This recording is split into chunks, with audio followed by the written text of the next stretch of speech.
Hello, everybody, and welcome back to the Who's He podcast. And I'm joined once again by J.R. Southall. Hello, J.R. Hi, Phil. How are you? I'm fine, thank you. I'm fine. And this is part 3 of our conversation on podcasting. We thought it was just going to be part 1, and here we are at part 3. So I've got a funny feeling this will be it this week, I think. For now. For now, yes, for now. So where we left off last time was why we diversified in our podcast, why we moved away from, well, Doctor Who, really. So, I mean, JR, let's start with you. Why did you sort of think, right, okay, let's do something different?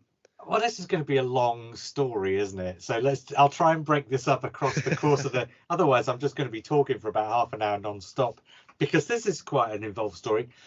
So obviously when I started podcasting, it was because Starburst magazine asked me to, and they asked me to podcast about Doctor Who.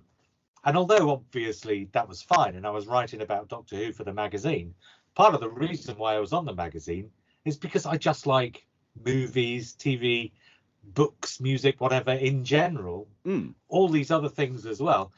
And after about 2 years or so, I guess, of doing a podcast about Doctor Who every week, I was starting to find myself sort of hankering after just having a conversation about something else on the air. I mean, because, you know, in between times off the air, you'd talk about the other things you liked. But I just wanted to get stuck in, because when you podcast, you kind of talk in a certain way and you turn on a certain sort of critical faculty, don't you? When you watch Doctor Who, you watch it looking for the talking points that you're going to bring up on the podcast. Yeah. So you don't necessarily look for the things you don't like or the things you do like, but you look for the things that you know will spark a conversation and which will be of interest. And so I wanted to be able to do that with other things too. So we made a decision on the Blue Box podcast one week, maybe after we'd been doing it for 2.5, 3 years, that we just do one episode where we talked about some other things that we liked instead, just for a change. With the sort of conceit being, we're Doctor Who fans, the people listening are Doctor Who fans, but we like other things too, and you will like other things too as well. So why don't we talk about some of those other things? And we did an episode where we talked about, I can't remember exactly whether it was just Star Wars. I think it was Star Wars and Jurassic Park and Alien and Terminator or something. I think we did franchises, something like that. But anyway, that was the opening of the door. So after that, on the Blue Box podcast, every now and again, we do an episode where we did something else that we liked that wasn't Doctor Who. You know, hoping that enough of our listeners would also be interested in that thing. Because, I mean, they're all sort of adjacent. They're all in the same sort of ballpark. If you like Doctor Who, if you like Doctor Who, you're probably likely to like things like Star Wars or Indiana Jones or sci-fi or fantasy or whatever. So yeah, back on the Blue Box podcast, every now and again we would just do something else. So I'll come back to, because then when I break from Starburst is when the sort of interesting stuff happens. I don't want to literally be talking for half an hour, like I said. So let's come back to that. So now over to you. I've got a question for you. Yeah. Because for many years you did Who's He and you didn't talk about other things, or insofar as I can recall, I don't think you did. So did you ever have a hankering to? Did you feel that was an itch that wasn't getting scratched? Absolutely right. Because, I mean, we've been going for 12 years now. And it's all, you know, up until the last year or so, I suppose, it's all really been Doctor Who related. And we discussed about doing the video stuff in the last episode. But again, that was all still related to Doctor Who somehow. Yeah. And like you, I thought that there are other things I want to talk about. Now, admittedly, it's just me. It's not. I'm not talking it with anyone else. It's just me sort of talking to camera, or just me talking to a microphone for the audio versions. But again, I just got kind of bored with Doctor Who, and I think really it was a kind of a necessity, really, because there's not an awful lot of new Doctor Who to talk about. So I think if I want to keep sort of podcasting and try and keep really my own interest going in it, is let's talk about something different. And I thought, let's just keep it to short, maybe sort of 5-10 minute episodes, which is difficult to do if you're on your own, to keep a conversation going. But that's it really. And they say that there are so many different types of films that I like. My big things is spaghetti westerns, and I will get round to talking about spaghetti westerns at some point. Even some of the non Sergio Leone ones, which do, they're variable quality, but there's always something to enjoy there. But I think that's it really. Admittedly, right now it's all to do with the stuff that's on Disney Plus, mainly the Star Wars stuff, because it's current, it's on now, and I enjoy watching those shows. So it's for me, it's worth talking about. Yeah. But eventually, I will come back to what you do in a minute. Yeah. Yeah, but I will start branching out into other sort of more films and stuff. I think is what I'd really like to do. To be fair. Yeah, and we'll talk about that in a minute, I guess. But I was going to say, just coming back to something you mentioned just now, it's not about being bored, I don't think, of talking about Doctor Who, so much as it's about being not necessarily bored, but frustrated, I think, about talking about Doctor Who and nothing else. Because that's kind of the thing of it, isn't it?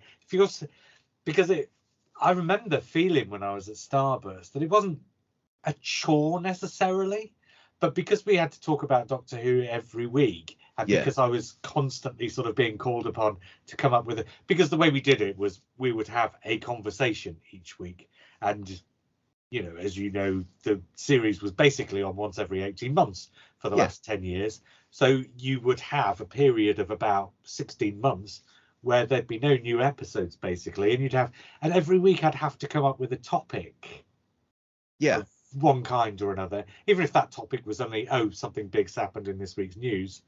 But I can remember and it wasn't like it was a chore, but it was slightly frustrating that I was having to think up topics because I was the podcast leader. Probably more so than I am now. And there was very definitely a feeling like sometimes I'm thinking, well, God, I'm having to come up with another topic for Doctor Who when there's 1,000 movies I could be talking about that I'm also interested in. Doctor Who clearly is obviously, at the center of all our lives, right? Yeah, but it's right.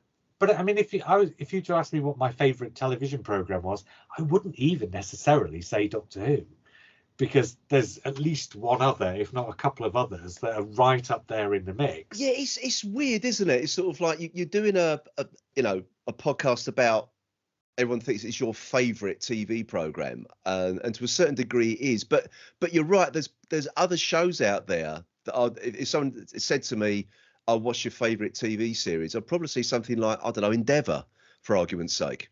Right. Which I think's amazing, and sadly come to an end now. But I think again it depends on. It can flip flop all over the place with what your favorite TV program is. I mean, as you said at the core. Yes, it's going to be Doctor Who, but depending on what day it is, or if it's it's something completely different. But it almost feels to the people around us like we obsess about Doctor Who because we have to constantly think about it because of the podcast, right? Yeah. And actually, I'm in a happy situation now where I've been able to almost completely step back, such that I now only do the Doctor Who episodes when I really feel like I've got something I desperately do want to say, almost. Yeah. But we'll talk about that, I guess. Somebody's I don't know what's going on out there in the background on all of your episodes with me. There's so much extraneous noise. Right, I'm going to tell the story now of how Strangers in Space got started out of the back end of the Blue Box podcast. And I'm not going to say what happened, but clearly a schism happened between me and the people at Starburst, and I left. And do you remember in the first conversation we had about 5 weeks ago where I said I didn't go into podcasting because I wanted to podcast, that's right, but because I was asked to, and I kind of didn't feel like I was forced into it, but I felt like I didn't want to not do it because then I'd always be worried that somebody else had done it and I'd missed an opportunity or something. Yeah.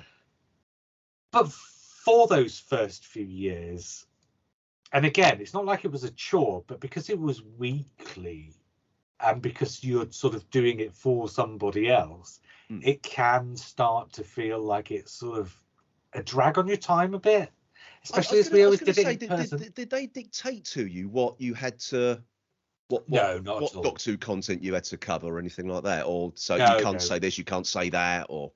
Yeah, we had a completely free hand. And in fact, the things that we talked about were often at odds with what the editors enjoyed and liked about the program, and they just gave us a completely free hand. They were absolutely brilliant. And actually, it's a shame I left, because we got on really well, and they were really very, very hands off with what I did. And I literally just, if I sent them 2.5 hours of something they absolutely hated, they had no compunction about just putting it out. And if I sent them, just as much as if I sent them 45 minutes on something they were really happy with, there was no argument with it. It was brilliant. But this thing happened. Yeah. And I remember, actually, at first it was a bit of a shock that I wasn't going to be podcasting anymore. But actually, there was also a sense of relief, because I kind of felt that it had sort of eaten into my time quite a lot. Yeah. And because I didn't get into it because I felt the sort of burning desire to do it, I remember thinking, oh, it's actually a relief, I won't have to do this anymore. So I put this thing up without any sort of artificial motivation whatsoever on like my social media. Oh, by the way, I'm not with Starburst anymore, so there won't be any more podcasts. Just expecting a couple of people would say, oh, that's a shame. And actually about 100 people came in and said, please don't stop. No, and I was like, that's a nice, yeah, it's nice. Yeah. Exactly. Yeah. But that kind of stuck my plans down the toilet instantly, didn't it? So within 24 hours of realizing, within 24 hours of feeling relief that I wasn't going to be podcasting anymore, we were in the pub, me and Matt and Lee and Simon, sort of sitting around with a pint, saying, right, how are we going to do this? What are we going to do? Because the one thing that we definitely didn't, and this is the point I was coming to, the one thing we definitely didn't want to do was be on a weekly cycle of having to talk about Doctor Who. Yeah. So the initial plan that we made was that we'd do an episode once a month, and that it would be a long episode, like a magazine thing, where we'd talk about Doctor Who for an hour, then we'd do a film review, then we'd talk about, I don't know, a band we liked, and then we'd talk about a book we'd read, or something like that. It would be like a magazine program where there would be substantial Doctor Who content, and it would go out once a month, and it would be 2, maybe 3 hours long, something like that. Yeah. And instantly we did one episode like that, and then it became so obvious. Why would you put out one episode a month with everything in it, so that if people wanted to just listen to the film review, they'd have to sort of like fast forward through looking for the film review, when, because now we're on Libsyn, we could just put out, well, the Doctor Who one is ready this week, so we'll put the Doctor Who one out. Let's record the film review next week and put out a 20-minute film review next week. And so before we even really got started on the plan we had, we changed the plan already. And over the next sort of 2 years, I think, that plan just sort of evolved. So that was kind of how we got into it. And I suppose, and again, to save talking about me throughout this entire time, I'm going to throw it back to you now, and we'll come back to me and talk about how the plan evolved and what it's evolved to, maybe in a minute. But okay, so I'm going to ask you the question now. So you're now podcasting more about Star Wars and Marvel, or is it, at the moment it's Star Wars basically? It's just there's a lot of Star Wars content. Yeah. But my question for you, Phil, is, what was the trigger that actually made you start doing that? Well, I think it's because I wanted to kind of sort of resurrect the video side of things again, because that was sort of falling to the wayside somewhat. And again, because I had pigeonholed myself into just doing Doctor Who content. And to be honest, I was kind of running out of ideas of what to do. That was, that was kind of different to the audio stuff that Paul and I were doing on a sort of like a monthly basis. So really it was just really to sort of expand on that. And I thought, well, let's do something different. Let's just do something non-Doctor Who related. Maybe just occasionally still drop some Doctor Who videos in there when I can think of there's something worth doing a video about. But usually if there is something worth talk about Doctor Who related, ends up on the excuse me, just not microphone. Ends up on the audio show instead. So that was the reason why I thought, well, let's do something different. I think the first one I did was I think it was Prey, which was the last Predator film, which I really enjoyed. Actually, it was a complete I Sort say of a breath of fresh air. It was a breath of fresh air, actually, and it was a complete departure from the previous sort of Predator films that became more and more, I don't know, ridiculous. And I think they just sort of stripped it back to its bare essentials again, which I really liked. And I think after that, and then I think I did one of my other favourite films, which is Where Eagles Dare, which is one of my favourite war films, one of my favourite action films as well. It's got a bit of everything. So at the moment, I've just sort of concentrating stuff on topics I like, and I don't really see the point in branching into something I don't like. I think what's the point in sitting there just moaning about something for 5 to 10 minutes? It just seems a bit pointless, really. So it's really stuff I mean, at the moment it's just films and TV. I may do music and books and whatever. It's really whatever takes my fancy, to be fair. Yeah. Well, and at the moment you're doing sort of weekly reviews of. See, and I've not been keeping up. So Bad Batch and The Mandalorian, is that right? That's right. Yeah, I've got to be honest. Marvel is something that doesn't interest me. Is it? Yeah, and I know it's got a massive fan base. It just superhero stuff really doesn't appeal to me at all. I'm basically the same. Yeah, I quite enjoy it when I watch it, but I almost never actually seek it out. No, I just find them a bit empty and hollow. Really, I know people get really invested in it. I think if you're an avid reader of the comic books, then fine. But I've got no knowledge of who these characters are. Or I mean, I think it was the end of the first Avengers film where you see Thanos turn around and grin at the camera. I had to ask someone, "Who's that?" It didn't mean a thing to me at all, and had to explain to me what the hell's going on. But I think that's the same with any comic book franchise, though. If you don't read the comic, you're probably not necessarily going to understand or recognize every single character that pops up in there. I think it's fair enough, though, because then something like, and I can't even remember what you're talking about, because although I've watched that movie twice, just straight in one eye and out the other, basically. Yeah. But I think things like that are fine. Same as when Stephen Moffat used to throw in stuff like, I don't know, say, Alpha Centauri turning up at the end of Empress of Mars. Yeah. If you know who it is, that's a great moment. And if you don't know who it is, it's just a character, right? Yeah, that's it. So I guess if you're sort of for me, the Marvel movies, I think, like I said, I think they're fun while you watch them, and then they just kind of disappear out of the brain afterwards, for me at least. Yeah. So something like that Thanos moment, I'd recognise that it was somebody important, and I wouldn't really care, but it wouldn't spoil it for me. No, they say it's spoiled. I just sort of scratch my head, because obviously I thought that this is meant to be someone important, but I've got no clue who it is. That's the thing. So, well, that's the thing, is that then you're supposed to look into on the next movie to find out why that character's important, isn't it? So it's kind of a cliffhanger. Who is this? And what's their role? I guess. Well, I never did. That's the thing. I never did follow it up. But no, I think the only sort of superhero I've got a passing interest in, I think he's Batman. I think, but again, I couldn't name any sort of comic book story arcs or anything like that. I've never read comics. The last Batman movie I thought was very good, actually. Which the Batman.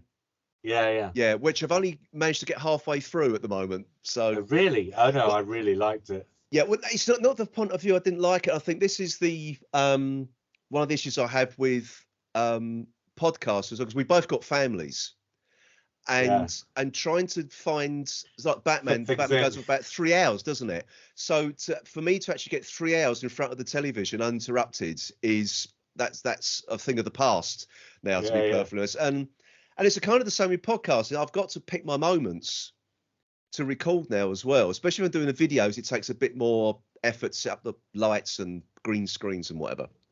But it's sort of like I have to do it right. Okay, everyone's going to be quiet, or they're going to be out for an hour or so. Now I can do it. Or else you're going to have kids and dogs on the background. Right? Exactly. But the thing is, I've been, I don't know about yourself there, Joe, but I've been asked on other to guest on other podcasts, which I love doing when I get the opportunity.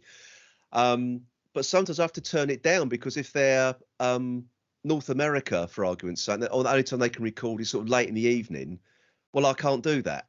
because I'll be keeping everyone awake, so I have to pass up on the opportunity.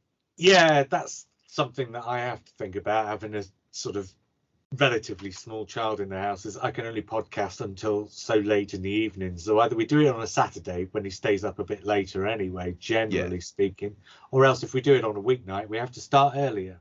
Yeah. And like you and me now are recording this in the afternoon because we've mentioned, how many times have we mentioned over the last 3 or 4 years that we should do something? And of course, well, and okay, so I guess this brings me back to me a bit, is because we never found the time, and then we suddenly realised about a month or so ago that actually Saturday afternoons we were both free for an hour, so why not do it on a Saturday afternoon? Exactly, right? Yeah. So until we realised that, it was like, yeah. So we started this thing where we just said, well, we'll put out an episode when one's ready. Yeah. When we started The Strangers in Space, because we had all the freedom of being able to do exactly what we wanted, and because we'd set it up. Do you know the first title for the podcast that we landed on before we went with Strangers in Space was Adagio for Things instead of Adagio for Strings? Okay. But only we found out somebody else had already taken that. I don't think anyone would have picked that. I think we should have kept it anyway, to be honest. Should have done, yeah. But because the idea was, we said from the start, we didn't want to be restricted to just Doctor Who, and we wanted to talk about the movies that we liked and all the other stuff we liked too, and that there would be at least as much movie content on the feed as Doctor Who content, plus other stuff as well. And of course, I was doing a lot of Desert Planet picks at the time, which has kind of got knocked on the head a bit by COVID. That was kind of what stopped the Desert Planet picks from happening, because I got out of the habit of doing it, and because the sort of work-life balance was thrown right out the window with COVID. But yeah, so after we decided we were going to do 1 episode a month, then very quickly we were doing more than an episode a week and just putting them out when they were ready. And then fairly soon I said, I think we should be a bit more regular than just to throw things out when they're ready. So sometimes we'd put out 2 episodes on a day because they were both ready, right? Yeah. But then we realized that actually people who plug in their iPod only actually get an automatic download if they're a subscriber of the last thing, so they'd miss things off the feed. Yeah, that's right. They will do. Yeah, so I said, right, we must never have more than an episode every other day, which gives people who don't plug in every day at least an opportunity to, and except for on exceptional circumstances, like a few weeks ago we did the podcast a day thing for the Oscars. But we found quickly that we were doing like 2 episodes a week, so we'd go Mondays and Thursdays, and actually now we do 3 episodes a week, Mondays, Wednesdays and Fridays, and we've kind of, our sort of USP has kind of evolved while we were doing it. But the point I'm coming back around to is 3 times a week, and much more than half of them I'm involved in, just means spare time is at a premium. But the kind of idea is that each week there's a sort of hour episode and 2 half-hour episodes. So actually you could do that all in one evening or across a couple of evenings, and you could record 2 episodes together quite a lot of the time, and that's what we tend to do, and then split them up so that they'll go out separately through the week. And just to sort of finish this point, my sort of thesis about what we do now is a bit like, if you go onto a website like Bleeding Cool or We Are Cult or whatever, one of those websites, there's a sort of plethora of articles for you to read, and you read the ones that you're interested in. And so some of them will be Doctor Who or science fiction movies or something about books or an interview with somebody or something. And I kind of look at our podcast feed now as being a bit like that, except all podcasts. So every week you can guarantee there'll be 2, maybe 3, maybe more different episodes, and you won't be interested in all of them, but you can almost guarantee that at least 1, if not 2 of them will be things that you are interested in, and so you can just listen to the bits you want to listen to. And you've got sort of a whole range of all sorts of things that kind of are all roughly in the same ballpark. If you like Doctor Who, there's a very good chance you'll like most of the rest of what we talk about. Yeah, that's it. I mean, I think the other thing you sort of branch that into is coming away from TVs and movies and music and such, you've also sort of branched into more of like political episodes now and again, haven't you? Which I find really enjoyable. What made you do that, to sort of branch it into that? We did a Blue Box podcast on Brexit. Right. Okay. We didn't mean to. We were doing a Blue Box podcast, and we were supposed to. I think it was a review week. I can't remember now, but maybe Brexit happened in the middle of a series of Doctor Who, and we were supposed to be reviewing an episode. And we pressed record, and we just sort of said, "Well, Brexit's happened," and we just sort of said, "Well, we can't." Well, we're recording now anyway. Let's just talk about Brexit for 5 minutes. And an hour and 10 minutes later, we were still talking about Brexit. So we just put it out as an episode about Brexit. And I think, I can't remember. I think it was like a 2.5-hour episode with the review after the talk about Brexit. But the talk about Brexit was there. And we've always talked off the air about politics when we get together to record, you know, if there's something to talk about. Yeah. And I remember when the whole Boris Johnson, and when it started to become apparent that Johnson was going to leave, I just said, look, we always talk about this stuff anyway. We did a Blue Box podcast on it. Let's just do it. Yeah. Because political podcasting has actually become quite fashionable or quite popular because we live in sort of tumultuous times, and people want to know and people want to hear opinions about what's going on. I was going to say, at the moment, it's quite a rich vein of content, isn't it? Yeah. I mean, it's an utter circus at the moment of the sort of the political landscape in the UK, and I think, not just the UK. And we look at what's happening in America as well at the moment with, you know, the Trump circus has started again. But and Australia's had sort of not the same, but sort of similar sorts of things going on for the last few years too. It's just a Western democracy thing. I mean, it goes far. This sort of national popularism is the sort of expression, and also late stage capitalism I talk about too a lot. These are things that are very much in the zeitgeist across Western civilization at the moment. And you're right. It's a very rich sort of seam of interesting conversations at the moment. So we do that whenever we feel there's something worth bringing up. And hopefully most of our listeners sort of kind of agree with us politically anyway. You'd hope. I can't imagine there's many Boris Johnson fans listening to us in the first place. So they're certainly not going to get a shock. No, I think just the thing, it's just been absolutely amazing what's been going on. You know, there's sort of like the double dealing by Johnson, him resigning. You got Liz Truss was there, then she wasn't.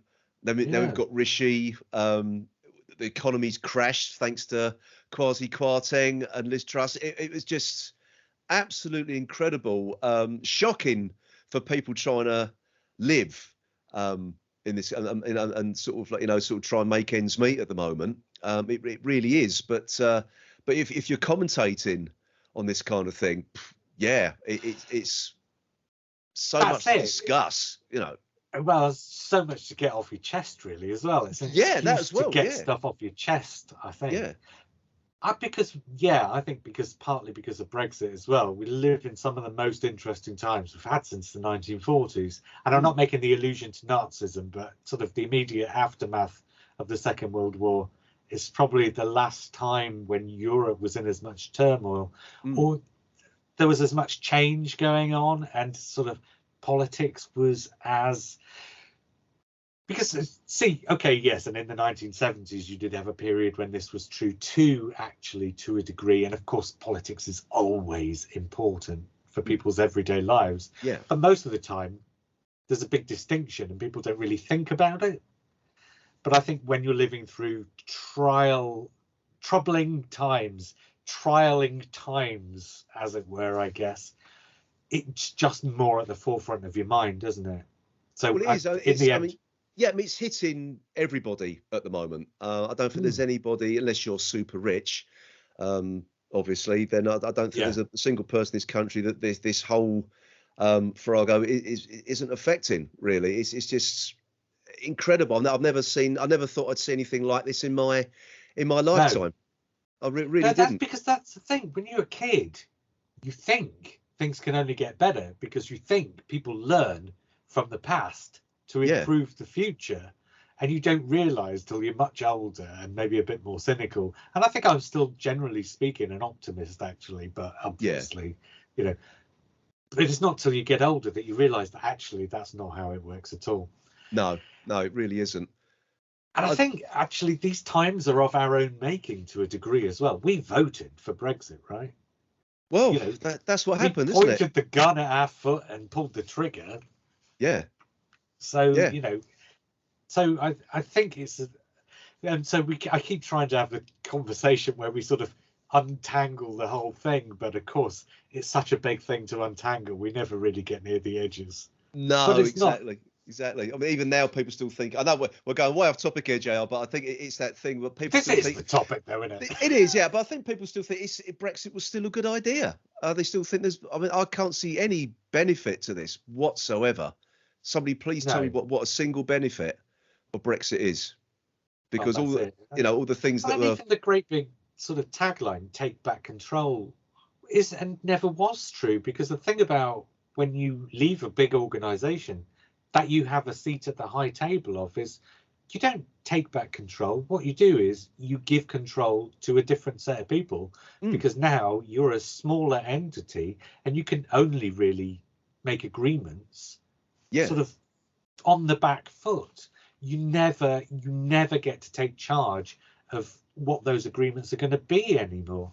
I know. I mean, Europe holds all the cards, basically. Yeah. And everybody else holds the cards too, basically. Well, yeah, precisely. I mean, you've now got there's a big thing about we're going to have this wonderful trade agreement with the United States, but now they're saying, well, no, because of the Northern Ireland situation, forget it. It's just. Was our trade agreement with the United States as an independent nation ever going to be better than our trade agreement with the United States was as a member of a 27 nation conglomerate? No, it wasn't. It wasn't. No, it's ridiculous. It's such a stupid idea, and I couldn't understand why people were allowing certain politicians to sell them on it, especially when those politicians turned out to be people like Boris Johnson, and we know what he's like, right? Well, yeah, exactly. But again, it comes back to, as you say, that populist kind of politics we've got at the moment. For some inexplicable reason, it was, oh, good old Boris, he's sort of, doing his little appearances and have I got news for you, and sort of taking part in sort of charity football matches and rugby tackling children to the grounds. It's good old Boris. But the man's an utter psychopath to be, and he's surrounded himself with psychopaths as well. It's but even now people still think, well, it's better with Boris. Was it? No, it wasn't. It really wasn't. It really was not better under Boris. It's not better under any Tory, to be honest with you, but there you go. No, but just like Trump, he's not going away anytime soon, really, is he? He's gonna his shadow is gonna hang over politics for quite some years yet, I think. Unfortunately, yeah. I mean, I hate to say it, until he drops dead, I think really he will just be there all the time, just stirring the pot. And it's quite frightening, actually, because that's the kind of nationalistic sort of politics you don't want to see, because that is quite nasty. What is happening over there? It really is. Yeah. Yes, it is. Let's talk about something a bit more in. Yes, please. A bit more upbeat then, for a bit, shall we? I don't know how we went going down this cul-de-sac of conversation. I've got no idea. Yeah, no. Anyway. Well, it was always going to happen. That's one of the things we do is politics. So, and other things that we do. Well, I mean, one of the things that was quite an important part of our feed right at first was the Desert Planet Picks thing. Yes. Started off by accident. It was something, because way back when the Blue Box started, one thing that we sort of said we ought to do is something for the regular listeners that wasn't on the main feed. I don't know why we thought this was a good idea, but we decided that we should every now and again do something that we just put in a Dropbox folder for some other listeners to listen to. Yeah. It seems ridiculous now.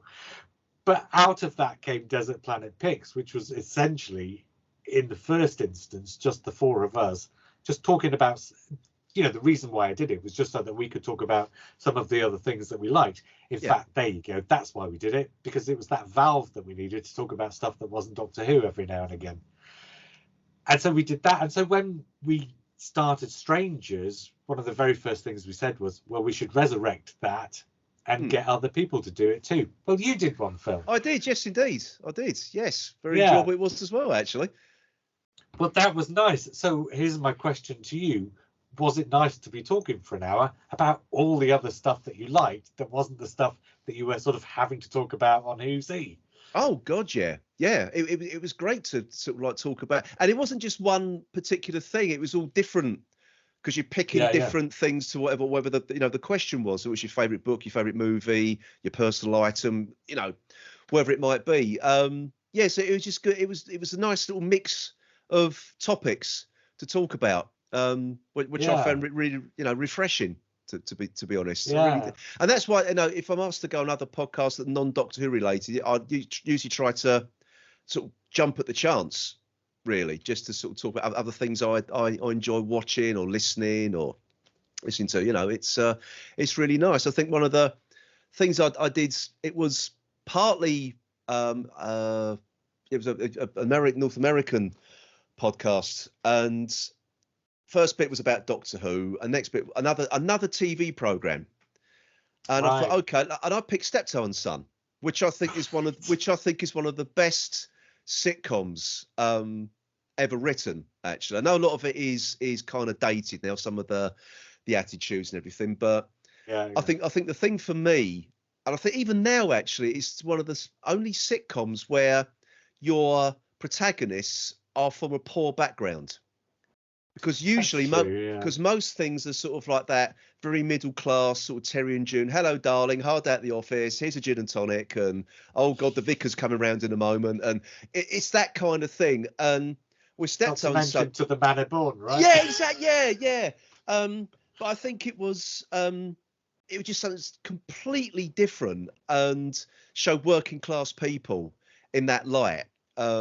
And even though they're sort of bickering and arguing, there was a genuine affection between sort of the father and son there, which is I think it's a fantastic sitcom. I really do.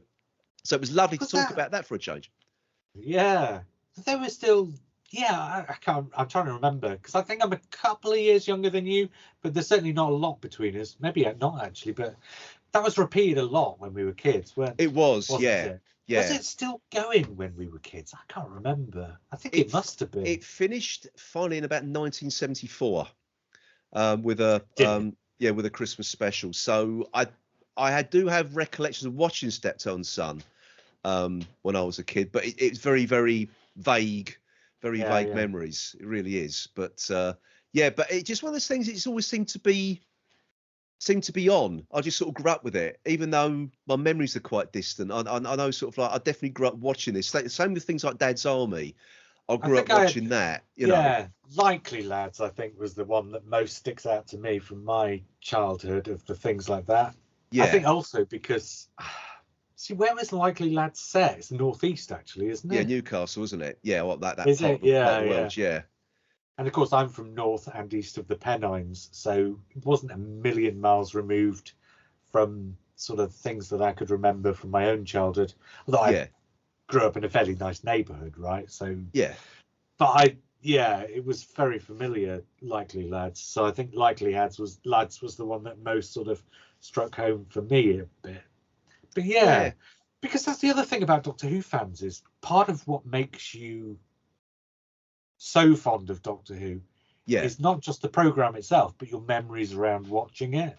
So your Saturday afternoon routine. We always used to talk about the sort of Saturday tea timeness of it, didn't we? That's right. So it's partly about the routine and partly about the conversations you'd have in the playground and the toys. There weren't many toys in the 70s when we were growing up. But whatever you could get hold of, books and things.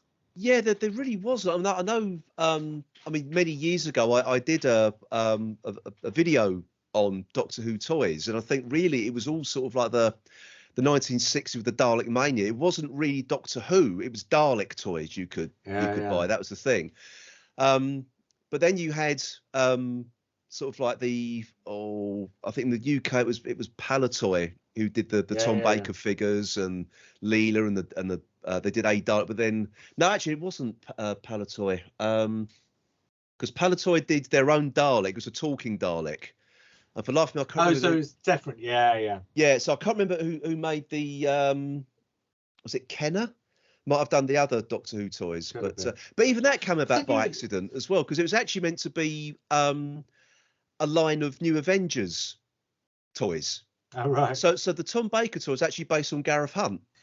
Yeah. I remember that. Yeah. Yeah. So it's so it's got quite a. But as you say, you had to use your imagination when you were kids playing Doctor Who. You actually had to. Well, you had the Weetabix cards as well. That's right. Me, that was the thing, because you'd play with the Weetabix cards as if they were toys, and they would be sort of avatars that you would have in the game, as it were. Yeah, or you get. I mean, one thing I remember having, you'd have a like a little diorama, and you put the transfers on, so you could do like big Dalek battles with the Doctor and all that kind of thing. So yeah, I'd spend hours doing that kind of thing. It was I used to love doing that. It was great. But the point being, I think it was the sort of ephemeral stuff, the stuff around the outside of Doctor Who was as important as the program itself, wasn't it? Oh yeah, it was. And I think that's where all the other things that we like tie in. So the Doctor Who-ness of Doctor Who isn't the program, but it's how it fits in with all the other things you liked as a child. So like you were talking about Steptoe and Son just now, and I was talking about the Likely Lads, but also, of course, Blake Seven. Yes, of course. Yeah, another thing That's I a big loved thing as well. for our sort of generation growing up. Yeah. For me, it was Survivors rather than Blake Seven was the one that really piqued my interest growing up. And of course, there are, because it's all BBC TV, there are crossovers between Survivors and Doctor Who, and of course between Blake Seven and Doctor Who. Yeah. But I think more than the sort of behind the scenes, now as adults we think of it as the behind the scenes crossover. When we were kids it wasn't. When we were kids, Doctor Who was a certain time on a Saturday night and Blake Seven was a certain time on a particular weeknight, but they all became part of the landscape of our growing up. And I think those are the sort of, and I think as a podcaster now who talks about all these things that are sort of outside of Doctor Who, and for you, the sort of Star Wars and all the other stuff that you cover as well, I think part of the reason why we talk about the things that we talk about is not just because they're the things that are on, but because they're the things that have similar sorts of associations too. I know when we do film clubs and things like that, and when we do music clubs, we talk about, if we talk about certain bands, we talk about when we first encountered them, whether we saw them live, you know, memories of going to shops to buy their records, and sort of things like this. We talk about all the stuff that surrounds the topic rather than just the topic as a thing.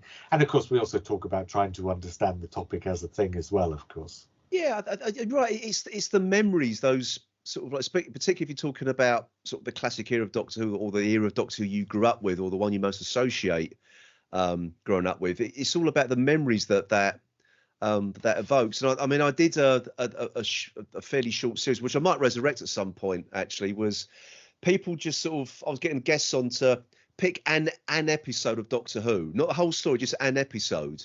All right. Because it would trigger a particular memory or time of their childhood or early adult life, whatever it might be.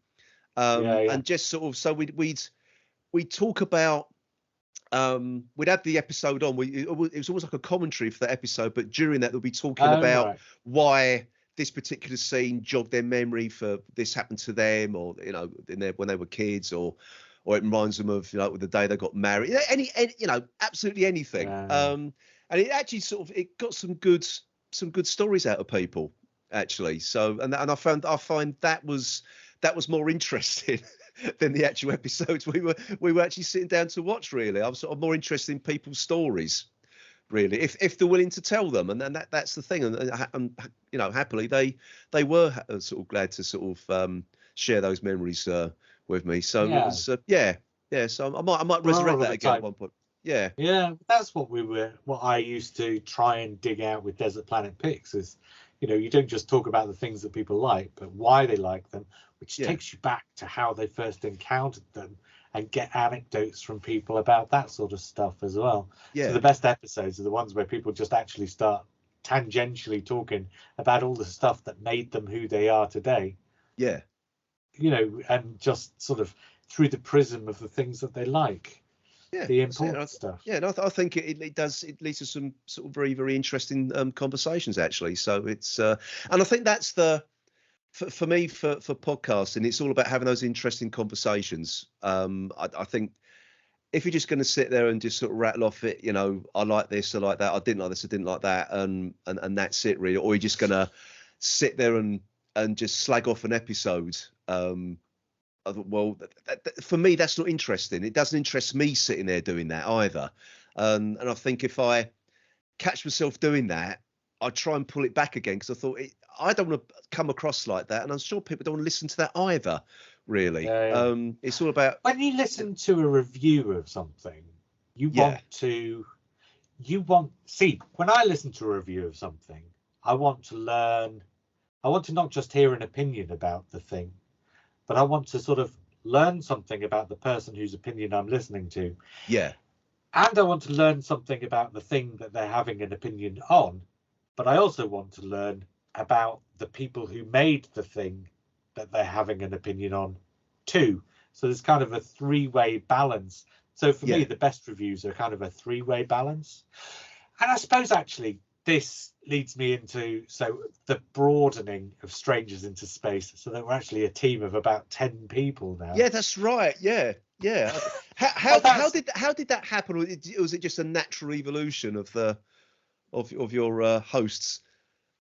Well, it goes right back to the very start of the Blue Box podcast. So at the very start of the Blue Box podcast, there were 3 of us, and almost instantly, one of the 3 of us said, look, I'm not going to be available every week, but I've got a mate who's a bit like me, who can talk like me, who I do a radio show with, so I know what he's like.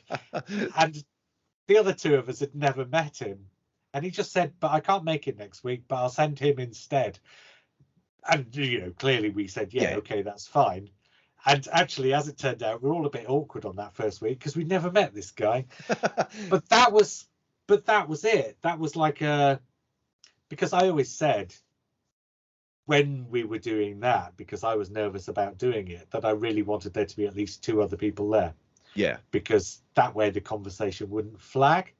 And although, you know, that's a big generalization, and yes, the conversation can flag if there's 6 people there, or 2 people can carry a conversation for 6 hours without struggling if the subject's right. And but I always then tried to make sure that there were enough people around that we'd never struggle to get 3 people if we felt it was really necessary.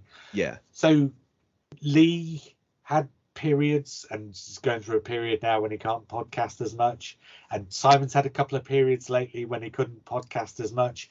And after a few years of the Blue Box podcast, we got Matt in because we knew he was local and we wanted to see what he'd be like, and he was, you know, he was a very different sort of voice on the podcast, because obviously me and Matt don't see eye to eye on an awful lot of stuff. And it would have been really easy to do a couple of episodes with him and say, no, I'm not going to do any more episodes with this. But actually, that's a healthy thing to have, right? Is to argue on the podcast about what you think is important or right about certain things. So actually, I think it's important to have voices that I don't agree with. And actually, then when we started getting to the point where we were doing like 3 episodes a week, I'm like thinking, well, either I'm going to be recording 3 episodes a week myself and I've got to try and tie the others down to it as well, or else we've got to expand the team.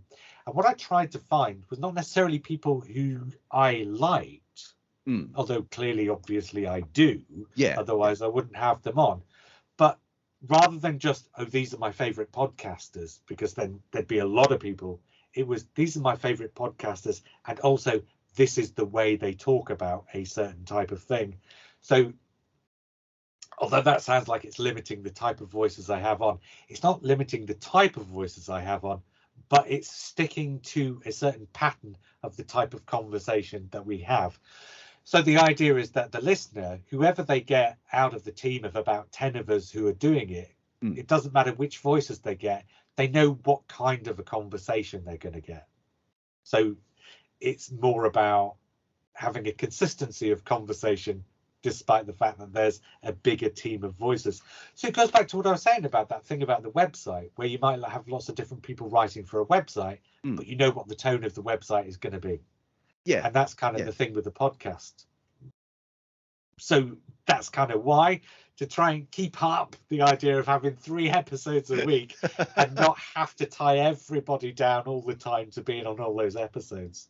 So it's quite nice we've got this sort of maneuverability. Yeah, exactly. Do you think you'll sustain the 3 episodes a week? Is that sort of like the niche you found yourself in now, or do you think it will, whatever form it takes, and that's it? It keeps evolving all the time. Yeah, I quite like it because it means, because there are so many movies, right, and so many bands and so many books and so much to talk about in politics and Doctor Who. I think the nice thing about having all these voices is, one of the things is we're doing the same Doctor Who podcasts that we did when we first started the Blue Box podcast, the same topics, literally going over the same ground we did before, except the 4 people who are doing it now are a different 4 people who the 4 people were doing it then, not one of the same people. So 4 of us had the conversation back then, and an entirely different 4 people are having the same conversation now, and of course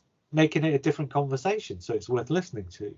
Yeah, I think that's I think that's it's important. I think that's really important, is to keep people engaging with you sort of week after week. Really, it's just sort of keeping that, long as it comes across you're enjoying it as well, the conversation. Even you might be arguing with someone, but you still come across you're enjoying that conversation. Long as that you're comes across with it. Exactly.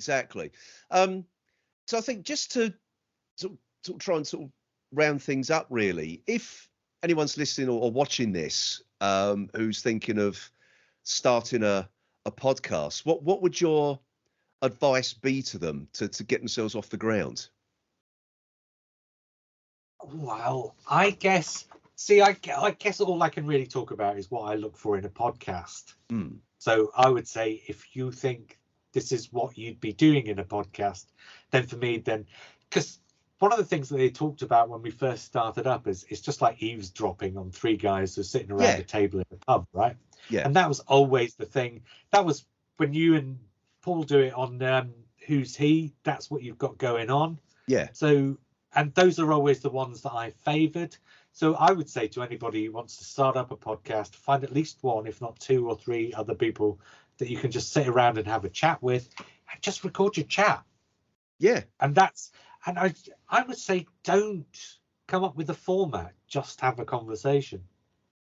So that was always my thing. We'd come up with a subject, but we'd just talk. Yeah, I think for me, if anyone's starting out, it's sort of like, okay, if you think you're going to do a podcast dedicated to Marvel or Star Wars or whatever it might be, Doctor Who, whatever it might be, I'd say, well, that's your hook, really. If that's what the people you want to engage with, then that's your hook into it. But I think the other thing is, as well, as you say, just keep it like a conversation, because I think it flows more naturally that way as well. They're just bouncing off each other. So this is it. I don't think you need to think you have anything new to add, because I don't think people are looking for. I quite like when you hear things that you haven't thought yourself, right? Yeah. But I don't think it needs to be something new to add to the conversation, so long as it's just an engaging conversation that people can enjoy listening to. Yeah, that's right. And I think the other thing as well, I think it's important as if you're just starting out, is don't spend loads of money on fancy microphones and setups and everything, because you could do a couple of episodes and then, I don't like this, it's not working. Yeah. So start off small, I would say, with that kind of kit, and then, if you think you're going to sort of make a go of it, then gradually build it up. I think, really sort of improve your recording equipment if you so wish. You know, Yeah, so because my recording equipment's not the best in the world by any stretch of the no, imagination. mine's not. I mean, I know the best at the moment is like Rode microphones. They cost an absolute arm and a leg. But no, I've just got a couple of cheap condenser microphones. When I first started, we used a Blue Yeti microphone, it served our purpose for the time with just three of us sitting around a table. Right. Because you can do multi-directional. It's got like multi-directional mics built into it, so it was great. It served its purpose. I've still got it. I still rely on it now and again. You know, and it's 12 years old now, and it's still going. You know, so. But that's the thing. It's sort of like you don't have to spend loads and loads of money on podcasting equipment to put out a show. You really don't. What people are interested in is the voices that they hear, not how they hear the voices, really. As long as it's clear, as long as you can hear what's being said. I've always said this. I can't remember if I've said this as part of one of these conversations. I think I may have said it in the first episode, but I think it's worth repeating. When you listen to a radio program, that's made so that it can be broadcast into a room and you have to hear it. You have to be able to distinguish what's being said from somewhere in that room. So they tend to compress the voices so that the consonants and the vowels are really distinct. But I think if you're listening to a podcast, you're listening through earbuds and it's going right into your head. Yeah. So it doesn't need to be as distinct. So actually, I think expensive microphones yes, I did say this because I talked about how close you were to the microphone, right? That's I right. think if you get right up close and personal with somebody on a podcast, it can be slightly problematic. So bringing that back to what I was saying is, if you're starting up, don't try and make it sound like a radio show. Try and make it sound like something that approximates a radio show, but that has a sort of looseness and a naturalness and an organic quality and a flexibility that somebody who's just listening through earbuds, who just wants to be, as if they were in the room when you were having the conversation. That's the kind of ambience you want to be aiming for. Yeah, exactly. Really. I mean, my personal podcast listen is if I'm on a journey somewhere. That's when I tend to put on a podcast. It's something to listen to if I'm driving or if I'm sitting on a train or a bus or whatever. I find that's the time to listen to something. And I like that whole thing. You just get involved in that conversation. Yeah, exactly. Yeah, and there are times, and I mean, I think I did it. I think I actually wrote into Blue Box back in the day, Joe, when when the three of you were trying to remember an actor's name or a writer's name, I'll be going, for God's sake, it's so and so, So it's sort of, but as I say, it's like, listen to three old men in a retirement home just talking, chewing the fat, and I love that. Sort of misremembering stuff. That's for me. That's what it's all about. It really is. That takes the mickey out of the people I've added to the podcast, I guess, because we're all basically white men of an age and a background. But I think I don't find that problematic in itself, because I think you are aiming, when you go to a podcast, you're aiming to, people go to various different types of podcasts for various different reasons. So there might be a news podcast you listen to where you want to hear the news, right? Whatever. That's basically like a broadcast anyway, really. I think when people come to us, they want to hear a conversation. I think what they get with us is us trying to empathize with other points of view. But I also think it's okay for us to have the consistency of all being the same type of person. Yeah. Trying to sort of encompass the broader conversation from our perspective of it. Yeah. So we all have a similar perspective, but I think that's fine, because we don't limit ourselves to our own perspectives, but try to understand that other perspectives exist, I guess. Yes, indeed. I think that's something I've been sort of quite conscious of myself, actually, is say, we're both white middle-aged men who grew up with a particular, if you're going to put in the context of Doctor Who, we grew up watching a particular era of Doctor Who. And for some white middle-aged people, they can't move on beyond that, because for them that is what Doctor Who is all about. And for me, Doctor Who's always about change and renewal. So it's, even though you might like a particular actor in the role, give it a couple of years and someone else will come along and you'll end up liking the show again. I think that's the unique proper, identity of that particular show. It's constantly changing and renewing, and I think really you've got to go if you really are a fan of the show, and it's the same with anything. If you really are a fan of a particular show, you've got to go along with it, really, because if you stopped at a particular era, well, they say, well, you don't really like that show anymore, then, do you? You're no longer, because you can't really call yourself a fan, really. And the Doctor Who fans who liked it only when David Tennant was in it, and not Doctor Who fans, they're David Tennant fans. Yeah, exactly. But now, Doctor Who's moving into a completely different arena. I know there's sort of in recent years casting has put people's backs up, and I dare say the casting of Ncuti Gatwa's put people's backs up as well, and all this "Not My Doctor" crap that comes out with it. So okay. But in 15 years' time, people are going to look back and they're not even going to think of Jodie Whittaker as the first woman. They're just going to think of her as one of the women who's been cast as Doctor Who, right? Precisely. So I think it's that I'm very conscious of not falling into that, and I don't want to fall into that trap. I'm not that kind of person anyway, so there's no reason I should fall into that particular trap of. Plus, also, I think positive discrimination is absolutely a necessity of the modern age. And there are various, and this is a really long, deep rabbit hole of the conversation I could go into as to why I think that's the case. But I am absolutely 100% behind positive discrimination. I think it's an absolute necessity. And I'm a little bit embarrassed that it took till 2017 to cast a woman as the Doctor, until, what was it, 2021 when we first heard about Ncuti Gatwa as the Doctor for a person of colour. Might even have been 22. So. Might even have been last year. I think it was 20. I can't remember. It seems a lifetime ago when he was announced now. It really does. Do you know what I mean?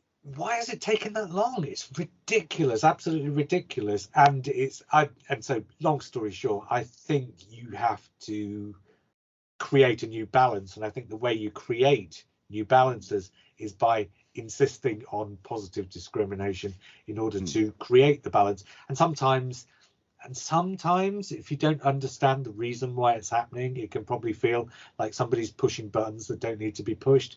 But here's the thing: they do need to be pushed, those buttons, because it's not going to happen by itself, because it's far too easy to just say, well, this is the way things have always been, so this is the way they should continue being. That's not true. No. The whole thesis behind human development is in the word development. So we evolve, and you evolve by changing, not by sticking to traditions. So for me, tradition is a dirty word, frankly. Well, do you know what, that kind of brings it back sort of full circle there, really, Joe, because that's sort of what we sort of discussing, really, is why we changed what we were doing on our podcast. And I think that's a rather, it is about development. And I think that's probably an opportune moment to wrap the conversation up, really. I think that's right. We'll be back in 2 weeks. Oh, dear. Well, do you know what? I think when we got something else to discuss, Joe, I think we should reconvene. Again, now we know actually. We've got Saturday afternoons free, right? Precisely. We won't leave it another 10 years till the next time we do this. Right? Well, it's not been 10 years, but you know what I mean? It's been a long time, hasn't it? It has. It really has been. So, no, I think it would be good to sort of, like, when we've got another Saturday afternoon free, to talk about something, whether it's a movie, another TV show, or even politics, Joe. It's sort of... or football. Or football, indeed. I'm sure people love to hear us talking for 60 minutes about football. To a very, very casual Millwall fan here. So, I am a lapsed football fan. I used to be much more into football than I am now. I'm very lapsed, actually. Yeah. But I still keep a casual interest. Yeah, and same here. We've got a football podcaster on our feed, so yeah, maybe I should send him instead. Maybe. Even though he'll leave me behind when he's talking about football, but there you go. It might be a bit of a one-sided conversation. But anyway, Joe, that was absolutely fantastic, and I hope everyone's enjoyed listening and watching our conversation over the past sort of like few weeks. I think it's been really interesting. Actually, I really do. To get another podcaster's views on you know, why they started and the way podcasting has gone really in general, because I think that's what our conversation really began with, really, isn't it? It's because I think if you're doing a podcast, you'll recognize the things we talked about, even if not the specific instances we gave. And if you listen to podcasts, presumably you're at least a little bit interested in the way it works, I guess. One would hope. So anyway, thanks again, JR. And thank you. We'll be back at some point in the coming weeks, I feel, actually, with something different to talk about. But until then, probably so. Yes, until then, bye for now. Cheerio.